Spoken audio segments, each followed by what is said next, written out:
Hi everyone. In this video, I'm going to be reading some of the information in the 12 tables of Roman law. This document can be found on Miss Solano's Power School Learning page under week 5.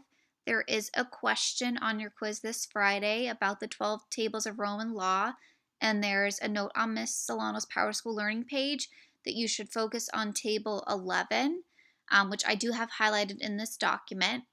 So I won't be reading through all of them. I'll just be reading through a couple of them, and especially table 11 I will read. It says that the 12 tables of Roman law from 450 BCE says the earliest codification of Roman law is found in the 12 tables. It was a compilation of new laws and existing customs, which was to be enforced impartially by the magistrates. It was inscribed ultimately on 12 bronze tablets. And there are some excerpts below. And like I said, I won't read all, but I will read some. From table 1, if anyone summons a man before the magistrate, he must go. If the man summoned does not go, let the one summoning him call the bystanders to witness and then take him by force. Table 2, he whose witness has failed to appear may summon him by loud calls before his house every third day. Table 3, one who has confessed a debt or against whom judgment has been pronounced shall have 30 days to pay it. After that, forcible seizure of his person is allowed. The creditor shall bring him before the magistrate. Unless he pays the amount of the judgment or someone in the presence of the magistrate interferes in his behalf as protector, the creditor so shall take him home and fasten him in stocks or fetters. He shall fasten him with not less than 15 pounds of weight, or if he choose, with more. If the prisoner choose, he may furnish his own food. If he does not, the creditor must give him a pound of meal daily. If he choose, he may give him more. Table 4. If a father sells his son 3 times, the son shall be free from his father. If one is mad but has no guardian, the power over him and his money shall belong to his agnates and the member of his gens. Table 5. Females should remain in guardianship even when they have attained their majority.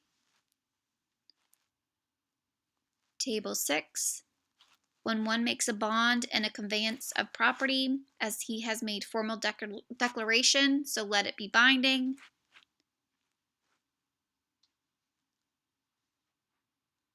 Table 7. Let them keep their road in order. If they have not paved it, a man may drive his team where he likes. Should a tree on a neighbor's farm be bent crooked by the wind and lean over your farm, you may take legal action for removal of that tree. A man might gather up fruit that was falling down onto another man's farm. Table 8. If one is slain while committing theft by night, he is rightly slain. If a patron shall devise any deceit against his client, let him be accursed.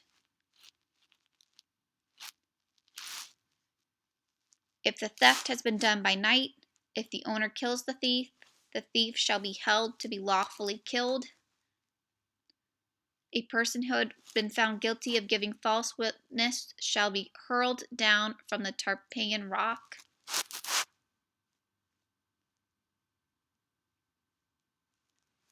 Table 9. The penalty shall be capital for a judge or arbiter legally appointed who has been found guilty of receiving a bribe for giving a decision. Treason. He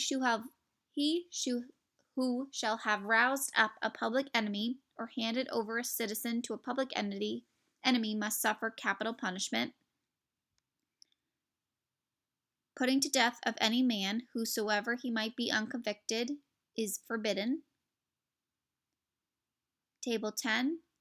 None is to bury or burn a corpse in the city. The women shall not tear their faces nor wail on account of the funeral. If one obtains a crown himself, or if his chattel does so because of his honor and valor, if it is placed on his head or the head of his parents, it shall be no crime. Table 11, marriages should not take place between plebeians and patricians.